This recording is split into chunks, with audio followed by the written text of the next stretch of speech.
At the beginning of this political season, twali tetusuubira nti tujja tuuka ku level whereby abawagizi b'ekibiina ekimu bajja lumba abawagizi b'ekibiina ekirala balwanagane batuuke ne ku level efiirwamu omuntu.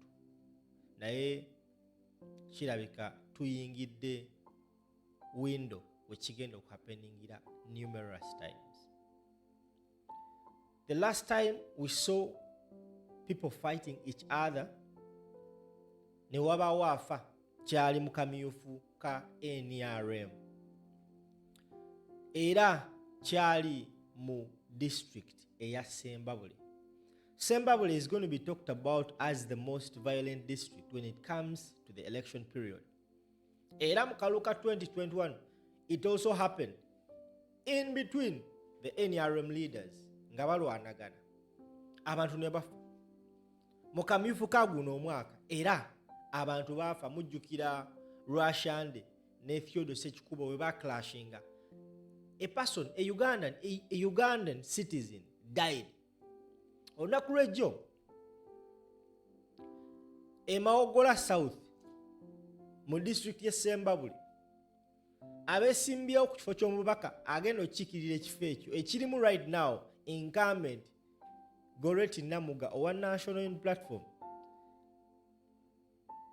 nga ali mu race n'omukulu amanyikiddwa nga Days oyo gw'olaba ku screen. Abawagizi baabwe beesanze jjo ne beekuba okukakkananga owa National Unity Platform asuddemu obulamu bwe bambi kati zembuyaga ezikunta. Naye ekisinga okwewuunyisa okukaabya n'okunakuwaza, omukyala Namuga Goreti yabadde agenda ku rally ye mu kifo kyagendamu oyo owa NRM ayogerwako Days mbu n'asindika abavubuka bakube aba National Unity Platform. Era bakubye abaana abamu na buli kati bakyali ku bisago, waliwo n'omulamu. Ekyewuunyisa nti ne poliisi tennaba kwogera ku nsonga eno. Namuga avuddeyo n'annyonnyola ensonga eno ne bwe byatandise because yabaddewo ng'alaba ebintu bino nga bihappening. Tambuza video. Erinnya Goreti Namuga omubaka wa Mawogola County, Ssembabule District.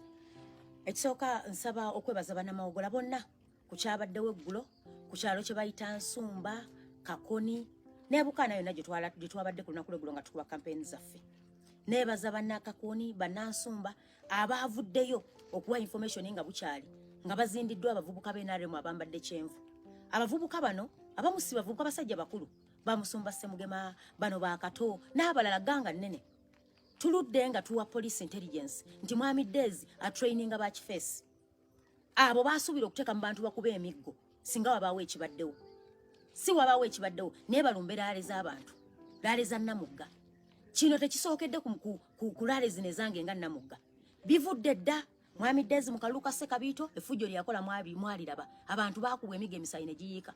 Ffe mu kaluka ffe aka 2021 yalumba abantu, twali mu muzikiti mwe yalumba abantu n'asindika avuuka abanywedde wala gye banywedde mwe nga balina ebiso n'amajambiya ne batulumba mu muzikiti. Eyo information buli omu yagifuna. Kaakati olunaku lw'eggulo agamba Namuga tagenda kudda mu campaigning nga tewali ajja mudda mu campaigning nga wano. Ekinnuma ffe tuli mu government. Ffe tulina obuyinza.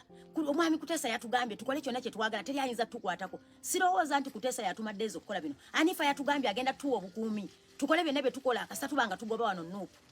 Byonna abyogera. Basodo baatuwadde obukuumi. Njagala okutegeeza bannayuganda nti obukuumi bwe tulina obwa Uganda Police Force, obwa Uganda obwa UPDF, Uganda Post Defence Forces, ne security organs zonna endala, ssemateeka ziwa obuyinza okukuuma bannayuganda bonna, irrespective of the political party you subscribe to. Nga temuli political party yonna. Ssemateeka eri very clear mu objective 3, national unity. All organs of the state and the people of Uganda shall work towards the promotion of national unity, peace and stability. Fenna bannayuganda ng'otaddeko ebitongole bikuuma ddembe tulina okukolerera obumu, emirembe n'okukuuma obukakamu mu ggwanga Uganda.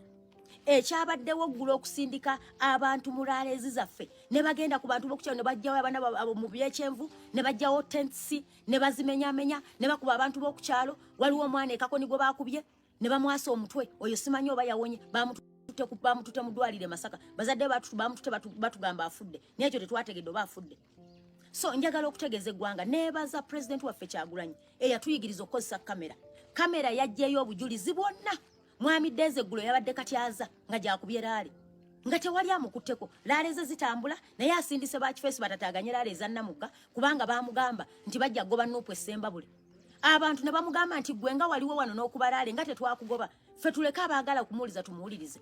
Bakadde bange tukuumye emirembe ffe bwe mulaba tuyiikiriziddwa Ssembabule nga bwe mwabiraba Ssembabule district emu ekyasinze okuba violent mu Kalulu mwabala mu Kalulu kabwako NRM nga balonda structures ze NRM.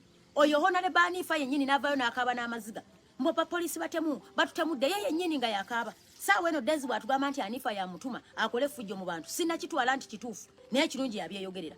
Number 2 bw'otunuulira ekyaliwo mu kamyufu k'NRM ku baana bano bayasiini kironde abo abasajja enkambi ya Deze netuuka n'okukwata omwana nemukuba emisumaali mu mutwe. Tebaakoma okwo drone ne zisula nga zijja abaana baffe mu mayumba ne babakuba bubi nnyo. Nembabuza drone bwebanga erimu abasirikale nga bambadde engoye zaffe ez'eggwanga omusirikale okwata otya omuntu wa bulijjo n'omukuba gw'olina okukumamu emirembe. So njagala okutegeeza b'abantu b'NRM mwenna ne bw'oba owagira tusigalemu okumanya nti eggwanga ffenna lyaffe. Abantu mwenna ebyalo byonna mu Uganda yonna si mawogola yonna mu defense etandikira kumwe ku kyalo yensonga laki omuba ne structure yammwe oba obukulembeze ku kyalo kuliko akulira ebyokwerinda gwe bayita wa defense. Mutandika okwekolamu omulimu okusobola okwekuuma ng'ekyalo. N'ennyongera okutegeeza okwebaza poliisi y'e Ssembabule RPC ne team nti mwebala okujja ne muteekawo ne mukakkanya embeera eyabaddewo. Naye nnyongera okutegeeza abakuumaddembe mwenna nti mweba OSI be bateeka eno ku ground. OSI bwe nkuripotingira kubanga eno embeera nagigamba OSI the day before ne mugaba tufunye information abatuuze batukubidde nti abasajja basuzeemu nga babatiisatiisa oyo mukazi tajja kujjano temugenda mulaale gwe tunalabayo tujja kumutema. Era indidi twabasanze mu field nga balina amajambiya n'obwambe twabuwadde poliisi ebulina. Kati ekisinza okumusesa be basoose bwadize ne badduka ne bagenda ku poliisi mbu batu reporting ffe tuwandiise emisango mingi ku poliisi tu reportings era ne kaakati gyendaga bwe namaze okugenda mu ddwaliro okulaba abantu babandi bwe bataddeko ebisago gye tulaga okubategeeza nti poliisi eriwo okuuma ffenna. Naye ne Osiwe Kabundi eyakutte suspect oyo gwe mwalabye eyabadde ne jambiya gwe twajje mu kibira ababadde batusurroundinze bwe yatuuse kasozi mbunamu 15,000 n'amuta. Ekirungi Osi namugamba nti ojja kuleeta suspect gwe twakuwadde ife twabakute ne tubakwasa poliisi era nebaza bana baffe okuuma empisa. Bino bye mugamba mbwe eggaali teriwo kuteekawo butabanguko nedda ogwaffe gwakwekuuma kubanga bannaffe betudiringa nabo batemu. Bakadde bange singa mwalabye amajambi abasajja ge badde bawagadde ne bakwata ekkubo ne balisalako tanuulu y'omusajja gye yayokya mu bulumi era omusajja nga nti honorable Deze ateekwa okusasula tanuulu yange. Ekirungi babadde beerambye bulungi era we bakoze olukiiko kawungeezi ekirungi gye bali waliwo abatubuulira mubagambye twakoze bubi okwambala ekisaati za kyenvu naye ekituluma nga bambadde esaati ziriko ebifaananyi by'omukulembeze w'eggwanga mwami Museveni nga kuliko n'ebintu n'esaati za muhoozi.